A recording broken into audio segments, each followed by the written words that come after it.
Hey guys, welcome back to whatever this is, and today it is all about one of my favorite comic books I have ever read.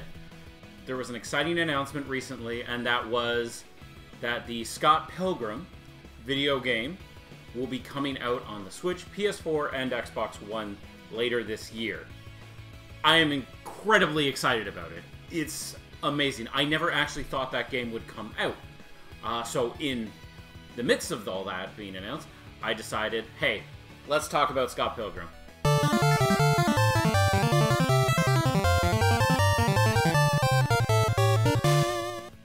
Alright, so starting with the original comics that I still own to this day. This was one of my favorite comic books. Even to this day, I would even say it's still one of my favorites. I've passed these ones off to a few people on multiple occasions. It's a great read. It's really light. It's very manga inspired. And the first one was Scott Pilgrim's Precious Little Life. And this is where it all started years ago. And the art is excellent in it. It takes place in Toronto, so I'm always a little sucker for that kind of stuff. And these are all the original books I bought back as I was originally picking them up. And then there's Scott Pilgrim vs. the World, which is the second book, is where it's got its name. Which one? The third book, fourth book, fifth book, and then the sixth book.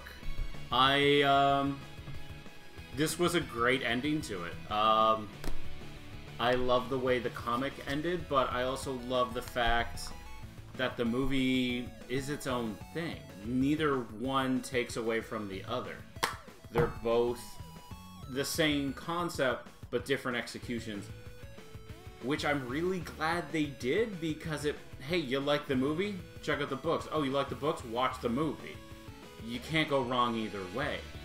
And when it came to the sixth book, I was actually at the midnight release at the Beguiling downtown Toronto when this originally came out. I dressed up as Scott Pilgrim. I had a sword that has been unfortunately lost due to someone giving it away to someone on me. I had Scott Pilgrim's Sword of Love. I made it out of Nerf. If I can find any pictures, they'll be posted here. And he gave it away. He didn't tell me for the longest time that he just gave it away to somebody when he asked me to use it for a photo shoot. And to this day, I've always been very salty about that, as that was one of my favorite props that I actually wanted to hang up on my wall. And I no longer have it. I hate it. But that's just a memory of Scott Pilgrim for me, as the entire series is based around one guy battling Ramona Flowers' 7 evil exes. And each of them are fantastic characters in their own right, as I've known people who have cosplayed every single one of them. But yeah, I've had these books and movies since the original launch, and at the time of this filming, it's the 10th anniversary of the Blu-ray release of Scott Pilgrim. As if you have not watched this movie, I strongly, strongly recommend it. It's an excellent movie. It's done by Edgar Wright, so it has that quick, sharp. And if you want a flashback of what Toronto was at that time, this is an excellent way to see it. It obviously is not going to hit everything, but like just kind of the scenes you would see in Toronto at the time. Yeah, these were all places that I myself personally have visited, and it's really cool that it takes place in Canada. I'm always a sucker for that. That's how you get me. Easy. And I also even have the Scott Pilgrim's Colors editions, where they actually went through the manga and colored them all in. I don't have all of them, unfortunately. I'm missing 3 and 6, but I will get around to getting them at some point. Now, if you're wondering what this little thing is, I bought this actually from the Beguiling. This was the box set you could get all 6 books in. I really wanted the box to hold them all, and the Beguiling actually bought them specifically just to sell the cardboard spot, and then they would take the books out and then sell them individually, which was really cool because I even got the little poster that I have with it. It's actually still up on my wall, which is really nice. Now, one reason I'm so excited for the Scott Pilgrim game to even come out is for the longest time, the weight of it all.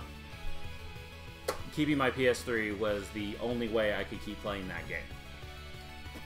I'm not sure how to put this, but the PS3 and 360 generation is not anywhere close to my favorite. It has great games on it, but I find the hardware just to be a little not ideal anymore, where once upon a time these were 100% ideal. Not as much, in my opinion, anymore.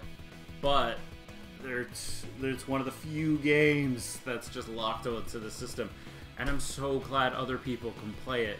The Scott Pilgrim vs. the World, the game, is excellent. It's a great beat 'em up. If you can get 4 people over and get them to play it, you can have an absolute wonderful time playing it. Just the ability of just having this nice co-op game that has RPG elements, that you have to level up your characters, and then you can unlock more characters, is so much fun and appealing, especially nowadays. I remember buying it, and when it initially came out, it didn't have online. They did add it in later. It wasn't great. It was really chunky. I remember there was a lot of people, you jitter around a lot. So I'm really hoping with the new release, the online play is even better than it used to be, because that would help a great deal. So, and I remember for going to Otaku-thon, I believe it was in, 2011, I had a bunch of people over as we were catching the Via Rail to go to Montreal, and we all sat around and played Scott Pilgrim as we were finishing up our cosplays the night before on not this PS3, but the PS3 I had at the time, as we were all about to go out the next morning, and we probably stayed up far later than we probably should have. Finishing costumes, and us also wanting to play the Scott Pilgrim game, as it had just come out that week, and I just wanted to spend more time playing it, as it's a lot of fun. So guys, if you haven't heard of the Scott Pilgrim series, check out the books, or check out the movie. I know this movie, I'm sure it's on a couple streaming services, and the game, when it comes out on the newer systems, PS4, Xbox One, Switch, I strongly recommend it. And with this episode, I'm finally going to leave, even though they'll never watch this in the world, but Ubisoft, please, please, please, please, please, give us physical copies. I do not want this game to go away again. It is one of the most fun party games I have ever played. Please, please do physical prints this time. I would love that. But guys, that's it for this week's episode. It was nothing but Scott Pilgrim ramblings. I probably didn't say much, but I hope you enjoyed your time here. And if you haven't already, please like, maybe even comment. Hey, you could even subscribe. Crazy talk. But alright guys, take care. Have a good one.